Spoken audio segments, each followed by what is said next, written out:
Mesdames et messieurs les chefs d'État et de gouvernement, monsieur le secrétaire général des Nations Unies, mesdames et messieurs, le 26 juin 1945, à San Francisco, alors que la guerre faisait encore rage dans le Pacifique, nos prédécesseurs se sont accordés sur une triple promesse.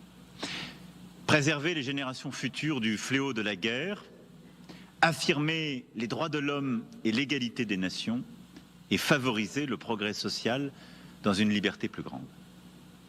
En 75 ans d'existence, l'Organisation des Nations Unies, notre maison commune, est restée fidèle à cette promesse.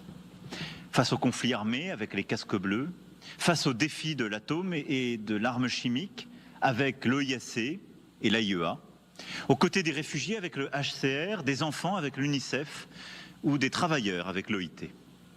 Et plus récemment, aux avant-postes de la lutte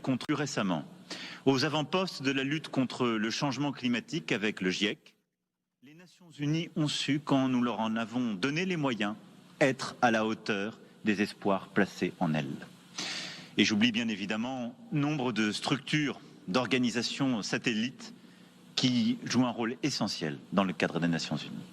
Au nom de ces institutions, toutes récompensées par le prix Nobel, s'ajoutent ceux des artisans de paix qui les ont créés, dirigés, incarnés et défendus. De Cornel Hull à Dag Hammarskjöld, de Kofi Annan à Marty Ahtisaari, comme des milliers de personnels civils et militaires déployés sur les terrains les plus difficiles. Ils ont consacré et parfois risqué leur vie au service des Nations Unies. Leur engagement nous honore, leur sacrifice nous oblige. Le sacrifice de dizaines de milliers d'anonymes nous oblige. Il nous oblige à regarder les choses en face. Notre maison commune est en désordre, à l'image de notre monde. Ses fondations s'érodent, ses murs se lézardent, parfois sous les coups de boutoir de ceux-là même qui l'ont construite. Des tabous que l'on pensait inviolables sont levés. La guerre d'annexion, l'usage de l'arme chimique, la détention de masse dans l'impunité. Des droits que l'on croyait acquis sont bafoués. Et notre système international, prisonnier de nos rivalités, n'a plus la force de sanctionner ces abus. À l'heure où la pandémie nourrit la peur du déclin, le récit de l'impuissance collective, je veux ici le dire très clairement. Face à l'urgence sanitaire, face aux défis climatiques, face au recul des droits, c'est ici et maintenant qu'il faut agir.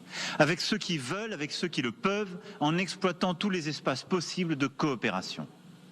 C'est ce que nous avons fait ces derniers mois, à l'échelle de l'Europe, en dépassant nos propres divergences, dans un effort de solidarité sans précédent.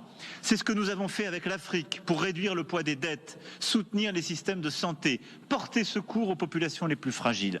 C'est ce que nous avons fait à l'Assemblée mondiale de la santé, monsieur le secrétaire général, en adoptant à l'unanimité une résolution qui ouvre la voie à une réponse plus efficace aux pandémies. C'est dans la nuit qu'il est beau de croire à la lumière, écrivait Rostand. Je crois pour ma part à ce multilatéralisme des actes plus que des mots.